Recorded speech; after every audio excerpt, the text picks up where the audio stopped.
নমস্কাৰ আপোনালোক সকলোকে পুনৰবাৰ আপু নিউজৰ অন্য এটা ভিডিঅ'লৈ স্বাগতম জনাইছো। আজি বহু দিনৰ মূৰত এটা মনে বিচৰা ভিডিঅ' আপোনালোকৰ কাৰণে লৈ আহিছো। অকল মোৰ মনে বিচৰা নহয়, আপোনালোকেও বিচাৰি থকা এটা ভিডিঅ' আজি বহু দিনৰ মূৰত লৈ আহিছো। ভিডিঅ'টোৰ টপিক আপোনালোকে নিশ্চয় গম পালেই যে যিসকল লোকে এনআৰচিৰ সময়ত আধাৰ কাৰ্ডৰ কাৰণে এপ্লাই কৰিছিলে তো তেওঁলোকৰ কাৰণে এটা ভাল খবৰ ওলাই পৰিছে। তো বন্ধু বান্ধৱীসকল, বহু লোকে মোৰ প্ৰত্যেকটো ভিডিঅ'ৰ মানে 2-3 দিনৰ মূৰে কিছু লোকে কমেণ্ট কৰি সোধে যে দাদা, এনআৰচিৰ সময়ত যিসকল লোকে আধাৰ কাৰ্ড বনাইছিলে তো তেওঁলোকৰ আধাৰ কাৰ্ডসমূহ কি হ'ব? সেই আধাৰ কাৰ্ডখন উলিয়াব নোৱাৰাৰ কাৰণে আমি এতিয়া ৰেচন কাৰ্ডৰ পৰা বঞ্চিত হৈছোঁ। আমি এতিয়া বিভিন্ন সমস্যাৰ সন্মুখীন হৈছোঁ। বেংকৰ একাউণ্ট খুলিব পৰা নাই, ল'ৰা ছোৱালীয়ে এডমিশ্যন ল'ব পৰা নাই। দাদা, আমি কি কৰিম? এতিয়া মোৰ ওচৰত একো উত্তৰ নাই। মই কি উত্তৰ দিম? মইতো আৰু কোনো ধৰণৰ চৰকাৰৰ এডমিনিষ্ট্ৰেটৰ নহয় যে মই আপোনালোকক কিবা এটা সমস্যাৰ সমাধান দি দিম। মই কেৱল আপোনালোকক খবৰবিলাকহে দিওঁ, হয়নে নহয়? তো বন্ধু বান্ধৱীসকল, এতিয়া বহু দিনৰ মূৰত এই সমস্যাৰ এটা সমাধান ওলাইছে।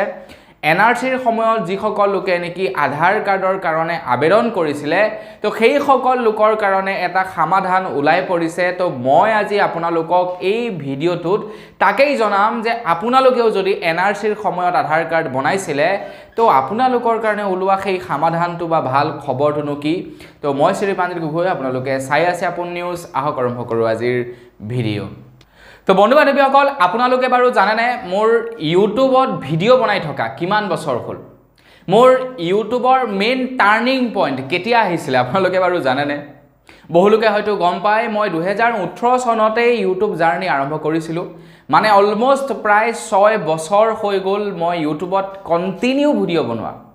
এনেকুৱা নহয় যে মই কেতিয়াবা ভিডিঅ' বনাবৰ কাৰণে বাদ দি দিছোঁ, 2-3 মাহ ভিডিঅ' বনোৱা নাই, আকৌ ভিডিঅ' বনাবলৈ লৈছোঁ, তেনেকুৱা ধৰণৰ নহয়। ডেইলি ভিডিঅ' বনাইছোঁ।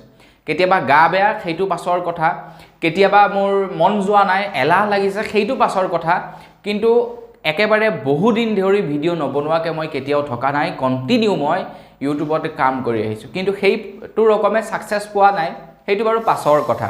যেনেকৈ নেকি বৰ্তমান ডাঙৰ বহুতো ইউটিউবাৰ আছে যিবিলাকে পাছত ভিডিঅ' বনায়ো ছাকচেছ পাই গ'ল, ঢেৰ সফলতা অৰ্জন কৰিলে। সিহঁতৰ নিচিনা হয়তো ছাকচেছ পোৱা নাই, কিন্তু তথাপিও অকণমান হ'লেও ছাকচেছ পাইছোঁ।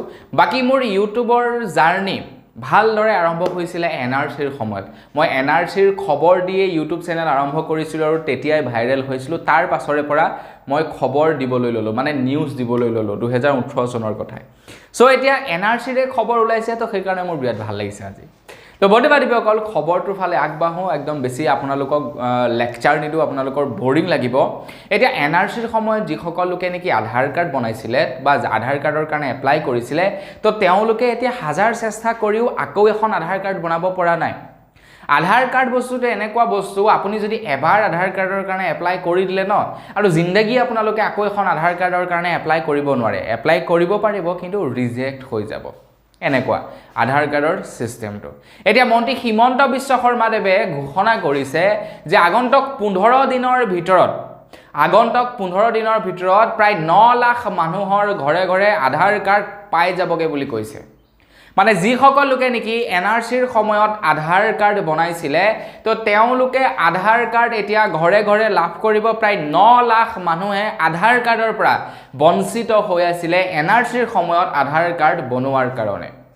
অসমৰ মুখ্যমন্ত্ৰী ডক্টৰ হিমন্ত বিশ্ব শৰ্মাদেৱে কৈছে যে এনআৰচি আৰু আধাৰ কাৰ্ডৰ কোনো প্ৰত্যক্ষ সম্পৰ্ক নাই। মানে আধাৰ কাৰ্ড আৰু এনআৰচিৰ লগত একো সম্পৰ্ক নাই বুলি কৈছে। আগন্তুক 15 দিনৰ ভিতৰত আধাৰ কাৰ্ড দিয়া হ'ব আৰু আপোনালোকৰ বাবে আধাৰ কাৰ্ড মুকলি কৰি দিছে বুলি জনাইছে।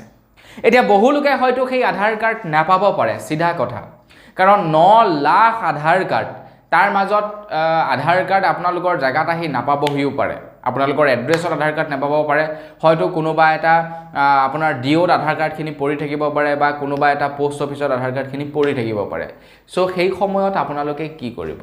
তো সেই সময়ত আপোনালোকে যিটো সময়ত এনআৰচিৰ কাৰণে আধাৰ কাৰ্ড এপ্লাই কৰিবৰ সময়ত আপোনালোকক এখন একনলেজমেণ্ট কাগজ দিছিলে, সেই একনলেজমেণ্ট কাগজখনৰ সহায়ত আপোনালোকে এতিয়া আধাৰ কাৰ্ড ডাউনলোড কৰিব পাৰিব।